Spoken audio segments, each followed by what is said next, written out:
Thanks, Sharon. I was just saying to Steve that if clinical research is, you always get an answer, I guess it's a bit like 2020 cricket, as where laboratory research might be a bit like test cricket. It may not always work, but when it does, it's a great experience. And I think that's probably the one message that I would give to you is the great joy of doing laboratory research. I'm a clinician, but I spend probably 70% of my time in the laboratory because of that great joy that doesn't happen every day, but when it does happen, it's a fantastic experience. So to illustrate that point, I just wanted to tell you a little story, and it began about 30 years ago.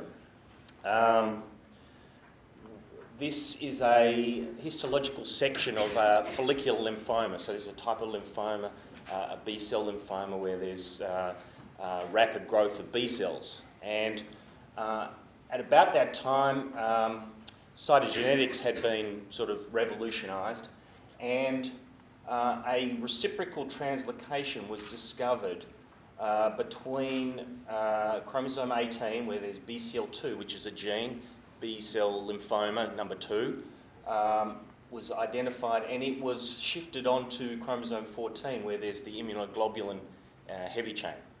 So now you had constitutive expression of this gene BCL2, or the protein BCL2, in these follicular lymphomas. So about 90% of follicular lymphomas have this protein. And really nobody knew what BCL2 was doing, how was it causing follicular lymphoma. So this is a story of a PhD student. He started as an honours, but it became a PhD. And to try and work out what BCL2 was doing, you can't really, clinical-based research is impossible to do that, so you have to do laboratory-based research. And so what he did was, this is about 25 years ago, was to take a cell line. This was a growth factor dependent cell line. And he put in a control vector, which didn't express anything, or he generated a cell line that it was overexpressing this gene BCL2 to try and work out what was going on. And what they thought was going to happen was that this would make the cells grow really fast, because this is from a lymphoma, lots of cells, and it should be make them proliferate more. But despite about 6 months of work, he couldn't find anything wrong with these cells. They grew the same, they just looked the same, there was no difference in the appearance of them. And he set up one more experiment. He thought, we'll try this. And so he set up this growth curve, and here it is here, starting here. And this was on a Wednesday. And as I mentioned here, this is a growth factor dependent cell line, so you need to add growth factors for them to survive. And silly PhD student forgot to add the growth factor. And he was measuring the growth of these cells to see if they were growing more.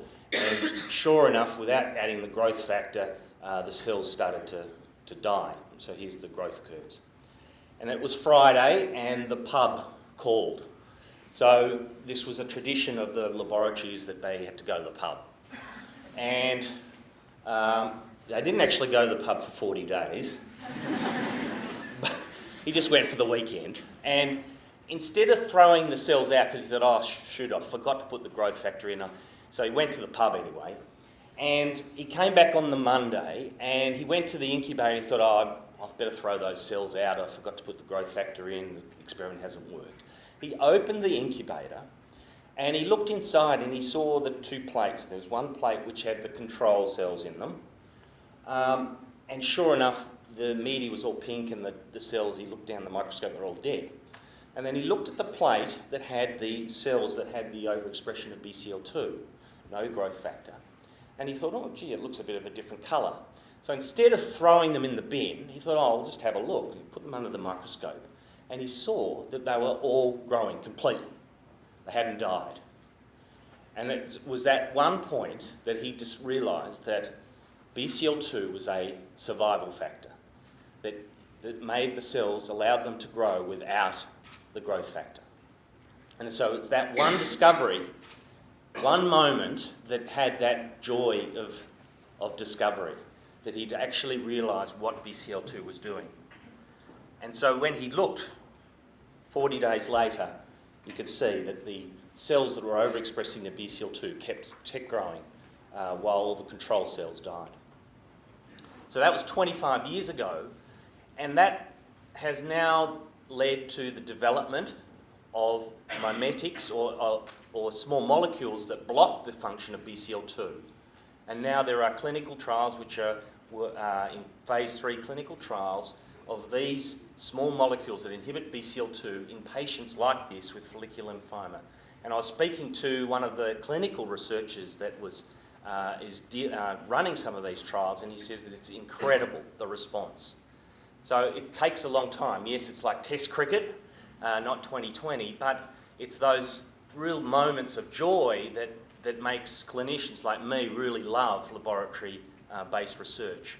Because really it's like a clinical trial every day, because you're setting up randomised trials, you've got controls and experimental arms. And so really I think that's the great joy of laboratory-based research. So you could argue that PhD student was lucky. He thought he was a bit stupid. He forgot to add the growth factors, went to the pub. But he was smart in that he didn't just throw the cells away when he got there the next week. He put them under the microscope and had a look to see what was going on. So it requires people with an open mind rather than thinking you know what the answer is. And that's really the critical point. It's sometimes serendipity, but it's often having an open mind to make these sorts of discoveries. So really that's the major thing that drives me and drives many people doing laboratory research, is that real joy or an excitement. It doesn't happen every day, but when it does, it's fantastic. And I think the AMREP precinct has many laboratory-based research projects which give you that opportunity to have those moments of real discovery, discovering things that no one's ever discovered before anywhere, ever. So as far as laboratory research goes, there's many other things. I mean, one of the other things that I think laboratory research really is going to come to the fore is the era of genomics. And really, again, genomics, to try and understand what the genetic mutations are, really requires a laboratory-based understanding of how research is done to understand how genetic mutations cause disease.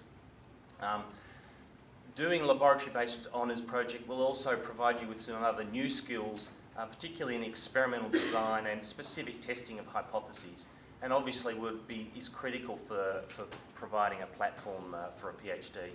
I mean, it also provides you some general skills which you'll acquire whether you do clinical or laboratory-based research, particularly with problem solving, organisation of your project and teamwork. And really, as Steve said, one of the major advantages of doing a project here, whether it be clinical or laboratory-based, is that it's tightly linked to the clinic. So even if you're in the laboratory, there is always that understanding of what the relevance of your research is to human disease. So just briefly, this doesn't relate specifically to laboratory medicine or laboratory research, but really when you're thinking about what you should look for, it's really a balance between the passion, if you've got a passion for doing a specific thing, whether it be diabetes or respiratory medicine or blood research, and really a balance between that and finding the best environment. And I think AMREP here is really a fantastic environment which should be able to provide you with a wide opportunity of things. And as Sharon has mentioned, really it's very important that you should have a clear project with aims and questions which are testable and achievable in the time frame. And I'm sure that at AMREP you've got to make sure that there's adequate supervision, and there are plenty of other students. And really, just like that PhD student from 25 years ago, you really do have to have a project which you feel is going to make a difference. It may not make a difference right now, but within the whole context makes a difference ultimately. So they're the sorts of things that I'd advise you to be looking for if you're considering an honours project and hopefully a PhD after that. So I'll leave it at that.